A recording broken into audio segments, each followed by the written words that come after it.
नमो तस् भगवतो अरहतो सम्मा संबुद्धस्स। सभी धर्म श्रोतागणों को मेरा नमस्कार। आज हम लोग धर्म चर्चा करते हैं चित्तवज्ञों के गाथा कथा और अर्थ के बारे में। यह कहानी है जेतवन की। जेतवन बहुत ही विशाल नगर था उस समय। भगवान बुद्ध के समय में एक सेठ रहता था वहाँ पे।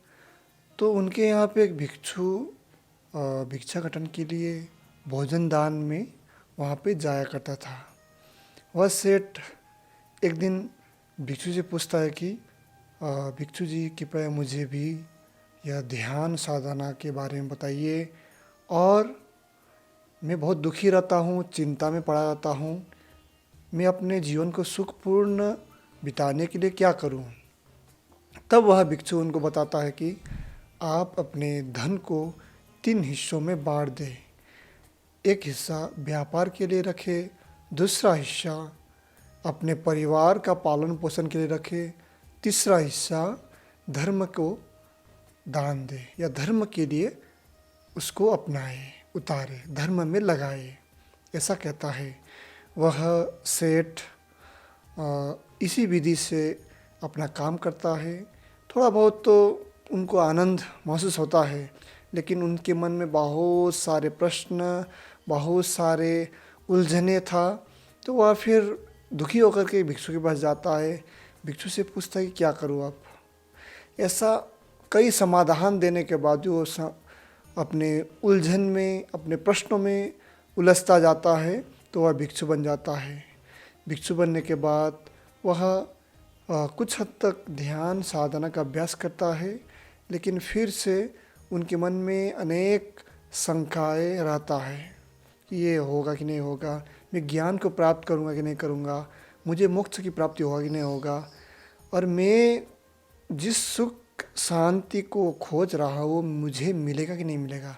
ऐसे अनेक दुविधाएं पड़ के तो वह सोचता है कि मैं फिर पुनः गृहस्थी बन जाता हूँ। और उनके मन में इतना समस्याएं, शंकाएँ, इतने उलझने रहता है कि वह सोच सोच के एकदम सूख जाता है, शरीर एकदम पतला हो जाता है। तो इनके इस विषय के बारे में भगवान बुद्ध को पता चलता है कि वह ऐसे चिंता में पड़ा रहता है। तो उनको भगवान बुद्ध समझाते हुए कहता है कि ऐसे सोचना उचित नहीं है, आप लगन से धर्म का अभ्यास करें, आपको अवश्य ही फल मिलेगा। ऐसा कह कर भगवान बुद्ध गाथा कहता है, जो गाथा इस प्रकार है। सुदुधसं सुनिपुनं यत्थ कामं निपातिनं चित्तं रक्षेय मेधावी चित्तं गुंतं सुखावहं। अर्थात जिसे समझना आसान नहीं है, जो अत्यंत चालाक है, जो जहाँ चाहे झट चला जाता है, ऐसे चित्त की बुद्धिमान रक्षा करे। सुरक्षित यानी संभाल कर रखा गया चित्त सुखदायक होता है। ये मन में अनेक प्रश्न, शंकाएँ रहता है, मन में अनेक उलझने रहता है। इसका समाधान हमें अवश्य ही पा लेना चाहिए। सोचने का समस्या कुछ हद तक तो ठीक है, लेकिन ज़्यादा सोचने से भी समस्या और बढ़ जाता है। बहुत सारे लोग ये सोच के एकदम किसी भी दुख को बड़ा बना लेता है, सुख को भी बड़ा बना लेता है। तो ऐसे नहीं करना है। ये सोचने के बारे में हमें समझना चाहिए कि दूसरा व्यक्ति कुछ कहता है, दूसरा व्यक्ति कुछ करता है, उनके कहने अनुसार हम लोग जाएंगे, उनके शब्दों को, उनके बातों को, उनके विचारों को हम लोग बार बार दोहराएंगे तो एकदम टेंशन में पड़ जाएंगे, सिर दर्द होगा, चिंताएं पड़ जाएंगे, और ज़्यादा सोचने के कारण आपको अनेक मानसिक समस्या भी आ जाएगा। ऐसा ना सोचे, अपने समस्या का तुरंत हल पा ले। हल ना मिले तब भी एकदम सब्र के साथ इंतज़ार करें। कोई जल्दबाजी नहीं है। जो भी आपके पास ऊर्जाएँ है, सोचने की क्षमता है, उसको सही से उपयोग करें, अपने जीवन में उतारें।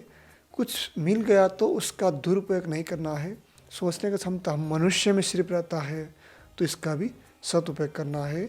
इस सेठ की बात ही नहीं करना है कि अरे ये मिलेगा ही नहीं मिलेगा, मुझे जल्दी चाहिए जल्दी चाहिए जल्दी चाहिए। उस समय तो थोड़ा बहुत धैर्य था मनुष्य में, अभी के समय में तो और भी ज़्यादा धैर्य है ही नहीं है। सब कुछ तुरंत रिमोट बटन दबाए सब कुछ हमारे पास में आ जाता है, ऐसा सिस्टम बन रहा है। इसीलिए कुछ भी हम लोग को जल्दी नहीं मिलता है तो हम लोग एकदम चिड़चिड़ाहट में भर पड़ जाते हैं। तो इस बात को ध्यान रखते हुए अपने चित्त को, चंचल चित्त को, अपने अव्यवस्थित चित्त को व्यवस्थित करे, संभाल के रखे, इसको मार्ग दिखाए। क्योंकि सुरक्षित या संभाल कर रखा गया चित्त सुखदायक होता है, ऐसा कह रहा है भगवान बुद्ध। चित्त को संभालना है, अपने मन को सही मार्ग दिखाना है, क्योंकि मन का मालिक आप है, दूसरा कोई और नहीं है। आप सबका जीवन अच्छा हो, आप सब धर्म में ऐसे आगे बढ़े, यही मेरा आपके प्रति सद्भावना है। सब पापस अकरणं कुशलस्य उपसंपदा सचित्त परयोदपनं एतं बुद्धानुशासनं। साधु साधु साधु।